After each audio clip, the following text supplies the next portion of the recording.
CLP సమావేశం మధ్యలోనే వెళ్లిపోయారు కోమటిరెడ్డి రాజగోపాల్ రెడ్డి. బలమైన నాయకత్వం ఇవ్వాలని ఎన్నికలకు ముందు చెప్పానని ఇప్పుడు అదే చెప్తున్నామంటున్న అసెంబ్లీ ఎన్నికల్లో ఓడిపోయిన నాయకత్వంతోనే పార్లమెంట్ ఎన్నికలకు వెళితే జోష్ రావడం లేదన్నారు రాజగోపాల్ రెడ్డి.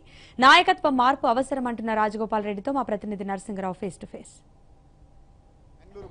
సీఎల్పీ అత్యవసరంగా సమావేశం అవుతుంది. ఈ సమావేశానికి కాంగ్రెస్ పార్టీ సీనియర్ నేత రాజగోపాల్ రెడ్డి కూడా హాజరయ్యారు. నిన్నటి సమావేశానికి డుమ్మా కొట్టినటువంటి నేపథ్యంలో ఇతరు కూడా పార్టీ మారుతారంటే ప్రచారం పెద్ద ఎత్తున సోషల్ మీడియాలో జరిగింది. దీనిపైన మనతో స్పందించడానికి ప్రస్తుతం రాజగోపాల్ రెడ్డి ఉన్నారు, వారితో మాట్లాడదాం. సార్ చెప్పండి, నిన్నటి సమావేశంలో నేను బెంగళూరు పోయి ఉంటే లేకుండే చిరుమర్తిలింగేనో కాన్స్టిట్యున్సీ ప్రోగ్రామ్స్ ఉన్నాయంట, రాలేదు.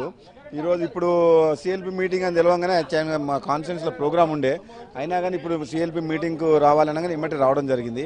ఇవన్నీ ఏదో ఒక్కసారి మనకు వీలు కాక కొన్ని సమావేశాలు అటెండ్ చేయనంత మాత్రాన మనం పార్టీ మారుతున్నాం అని చెప్పడం కరెక్ట్ కాదు. అంటే ఎంతమంది అంటే మరికొంతమంది లేదు, అటువంటిది ఏం లేదు.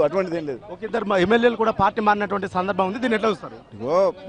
మారిన వాళ్ళ గురించి నేను తెలియదు నాకు, కానీ కొత్తగా మారుతుండ్రు అని ఊహాగానాలు మాత్రం ఎవరు నమ్మవద్దు. ఊహాగానాలు ఎవరు నమ్మకూడదు.